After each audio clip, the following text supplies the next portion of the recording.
Hello, this is Daryl Korn, and this is my recording for homework 2. So I will start with my code blocks. I've split my Jupyter notebooks into the 4 different questions for the homework. So this is question 1, comparing a less complicated, convoluted or convolution network to a more complex convolution network with more layers and more nodes. So we import all of the training data here from Kaggle Hub. Included a pip install in case the module is not included or downloaded already. And then we divide our training data into the 4K folds right here. Then I have my models defined right here to compile the less complex with 3 layers and 2 max pooling layers, and the more complex with 7 convolution layers and 4 max pooling layers. And then we run our 4K folds here. We pass to the train generator, the validation generator here. And then I realized you need to compile the model every k-fold, otherwise you will fit the model over and over again to the same model, and you'll just be improving the same model. You won't actually be testing 4 different models. So you have to recompile it every k-fold. And then um, we evaluate our model. Here is the model running. We save our model here to a output directory of titled models, and then we look at our training and validation loss here. And so this is the less complex model, so you can see a bit of overfitting occurring. And at the bottom, I perform the extra credit on this question. So we load up the more complex model. We select for 3 specific layers here, layers 2, 6, and 9. And I'll go over this more in the PowerPoint as well. And we load our images or make our predictions, and then we plot the features here. Okay, and that is problem 1. So I'll go through these other problems a little bit quicker than that because they're all very similar, really. Import the data, split into k-folds, define or compile our models here. So this is with no augmentation, so it's the same model as the complex model in the last question. This one adds a dropout layer right here. This one adds an L2 regularization right here, the first dense layer. And then this one combines all 3 augmentation techniques. And the first augmentation technique is right here, where we rescale, rotate, and flip our training data right here. And so this can be commented out to test other augmentation techniques. But for all techniques, we want it in, of course. And so we run our 4K folds here, recompiling the model every K fold, and then evaluating our model on the test data right here. So this is the model running, and these are the outputs of the all data techniques, I believe. Yep. On to problem 3, where we are using Kara's VG16 model, import our data, split into k-folds, load our convolutional base right here. Here we are extracting the features from the loaded model. And then here we are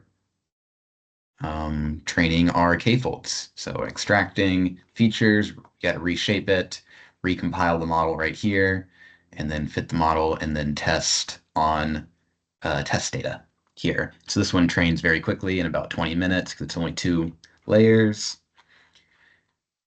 Save the model and then look at the stats right here. So you can see just a hint of overfitting towards the end. And then problem 4 is similar, except when we compile the model, we make sure we do not train the base and we're not extracting any features. And so when we train this one takes quite a long time to train because it's such a heavy model already. But we train our 4K folds, evaluate on test data, save the model, um, and then we look at our outputs down here. Okay, so on to the um, comparison. So the results of the less complex convolutional network, um, it was fairly accurate for, just being the standard model. We probably want to stop around, oops, around epoch 20, because you can see that's where we really start falling off with our training and validation accuracy. So it starts to overfit fairly quickly. The more complex model, we could continue. We only had 30 epochs. That's all we really had time for.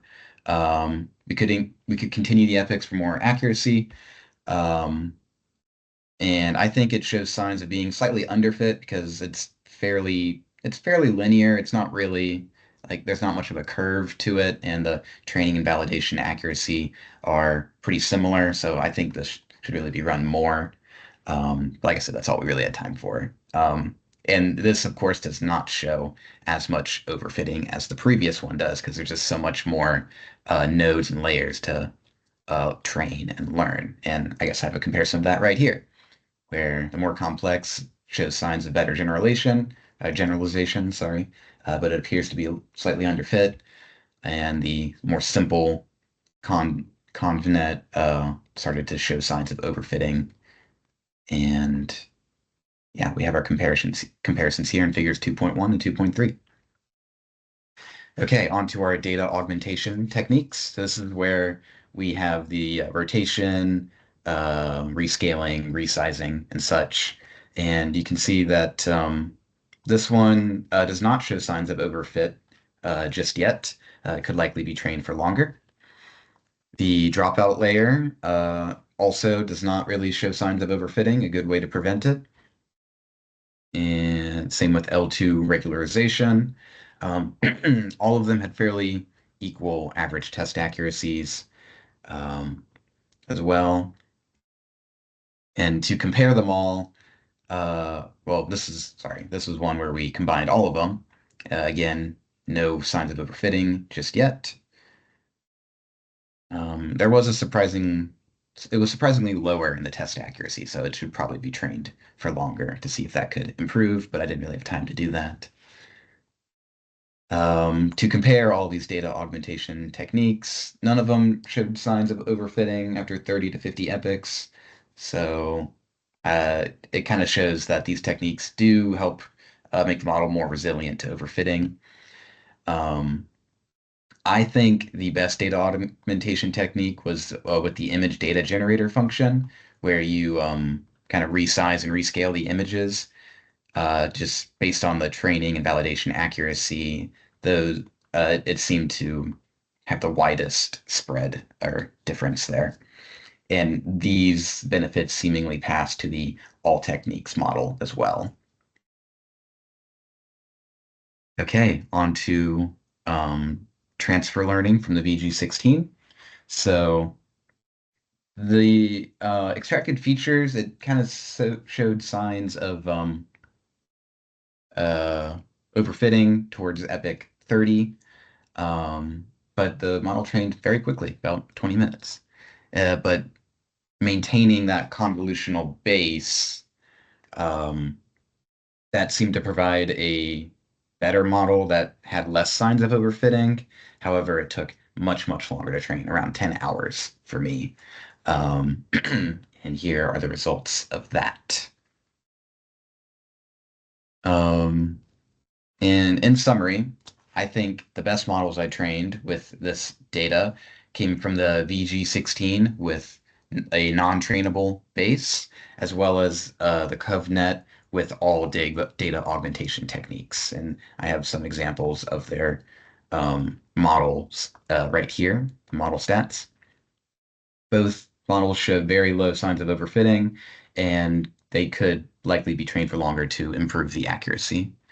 Um, the best data augmentation technique that I found was rotating and rescaling the images with the data generator. Um, that really seemed to provide the most benefits of, or the most resilience to overfitting in my experience. And just to contrast these best techniques, the worst model was just the most basic model that I trained. I think it just didn't have enough layers or nodes to capture the complexities of the data, and with no techniques to prevent overfitting, it occurred quite quickly. And lastly, for extra credit, um, here are some of the images extracted from the feature maps. This is like an early layer. You can see the buildings are quite similar. The middle layer, they start to become more abstract, and then the later layers, you can see that the sliding kernel has really computed the product many times and has extracted these very general features. So, all right, that is my homework too. Thank you.